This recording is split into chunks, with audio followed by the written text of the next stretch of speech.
Hey there, welcome to day 33 of our Let's Grow annual challenge. As I'm eating my hair. Haircuts end up weird. Okay, start over.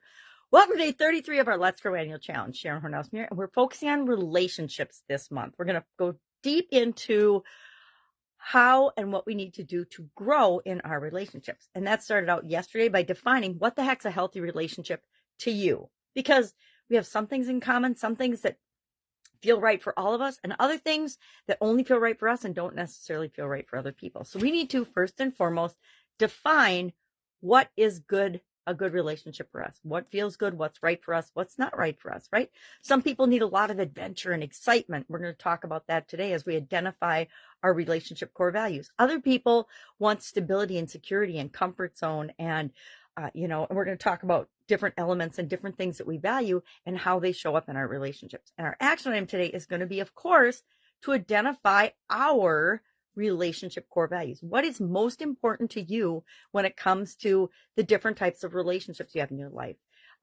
What's most important to me with my granddaughters is different than what's most important with me with my son and my daughter and my son-in-law and my mom and my sisters, my friends, my acquaintances, my work associates, my people I partner with. What's core to me in those relationships, some of the things I have in common, for example, I got to have trust, right? I have to have trust, mutual respect, those things go, and love. I like to have love in most of my relationships, not necessarily acquaintances, but I love them, that they're a part of my life, etc. So what are my core values when it comes to relationships in general, and then specific types of relationships, because it's a little bit different. How I relate and communicate with my work associates and business partners and customers is different than how I might necessarily communicate with my partner, right? Or my granddaughters, or my kids, or my sisters, right? Sisters, we got lots of history. So today, what are some of the possible core values? I'll share a couple of mine and I guess I already have, but I'll continue to give you some ideas. But all we're going to do is come up with 3 to 5 things that you value most with respect to relationships. Me, love is always one of my massive core values. It comes out in every area and aspect of my life because it's that important. I think love is the most powerful force and energy and feeling in the world. So why wouldn't I want to incorporate that into everything I do, especially relationships? If I'm not doing and saying and behaving with love, what's the point? Trust, communication, is important to me. We got to have open lines of communication and be able to vulnerably and honestly communicate with one another in almost every relationship if we want it to be healthy and successful, right? We're going for healthy relationships here. We've all been involved in relationships that are terrible, and they made us feel terrible, and that's how we knew they weren't right for us. And we've all been involved in just amazing relationships that flow. Everything just clicks and seems like it's falling into place because those are the relationships that are right for us. We also want to consider respect, mutual respect, and it's mutual respect. It isn't I respect you and then you respect me. It's we treat people the way we want to be treated, and we expect them to treat us the same way, right? Well, we demonstrate how we want to be treated. We set boundaries, we decide, we communicate what those are, and then we hold people accountable to them. If people, continuously disavow our boundaries, obviously that's maybe not the best relationship for us, right? And then the other thing that's important to me with respect to relationships is there's this belief, especially in partner relationships, where people think I should give 50% and they should give 50%. And I will say, if you ever decide in your mind that you're only going to give 50%, that's all you're going to ever get back. And it's usually going to be less than 50%.